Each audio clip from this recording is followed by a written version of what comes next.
दिल्ली में कोरोना के मामले बढ़ रहे हैं, ये तो सब हम देख ही रहे हैं। कोरोना की स्थिति पर चर्चा करने के लिए कल एसडीएमए यानी स्टेट डिज़ास्टर मैनेजमेंट अथॉरिटी की बैठक होनी थी। State disaster management authority SDMA को एलजी साहब चेयर करते हैं और मुख्यमंत्री जी उसके वाइस चेयरपर्सन हैं।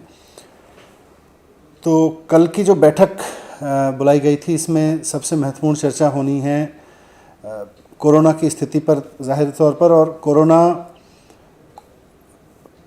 का अभी स्टेटस क्या है दिल्ली में। क्या कोरोना कम्युनिटी स्टेज पे पहुंच गया है, कम्युनिटी स्प्रेड स्टेज पे पहुंच गया है, इस पर चर्चा होनी थी। इस बात पर चर्चा होनी थी कि अगर कम्युनिटी स्टेज पर पहुंच गया है, कम्युनिटी स्प्रेड पर पहुंच गया है दिल्ली में कोरोना, तो उसकी स्ट्रेटेजी फिर क्या होगी।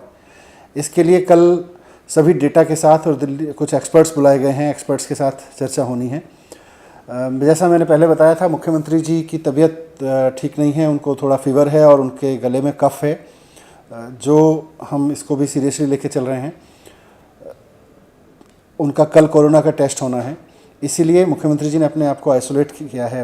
अभी वो कल से कोई मीटिंग भी नहीं कर रहे हैं इस मीटिंग के लिए। लेकिन क्योंकि कोरोना का स्प्रेड बढ़ रहा है और अगर कल एसडीएमए में ये तय होता है कि ये कम्युनिटी स्प्रेड है, तो पूरी की पूरी स्ट्रेटेजी बदलेगी दिल्ली सरकार की। इसलिए मुख्यमंत्री जी ने कहा है कि ये मीटिंग कल की जानी चाहिए, और उन्होंने दिल्ली सरकार की ओर से मुझे ऑथराइज़ किया है उस मीटिंग में शामिल होने के लिए। ये इम्पॉर्टेंट है क्योंकि मुख्यमंत्री जी चाहते हैं कि ये मीटिंग हो और इसमें पूरी तरह से एक्सपर्ट्स के साथ में चर्चा होकर दिल्ली पे ये रहे। तो कल की मीटिंग में मुख्यमंत्री जी शामिल नहीं हो पाएंगे, लेकिन मीटिंग होगी एसडीएमए की और उस पर एक्सपर्ट्स के साथ में चर्चा होगी। और अगर ये होता है कि कम्युनिटी स्प्रेड हुआ है, अगर एसडीएमए में बैठ के एक्सपर्ट्स की राय से ये तय होता है, तो फिर पूरी की पूरी स्ट्रेटेजी दिल्ली में कोरोना से लड़ने के लिए बदलनी होगी, उस पर चर्चा होगी।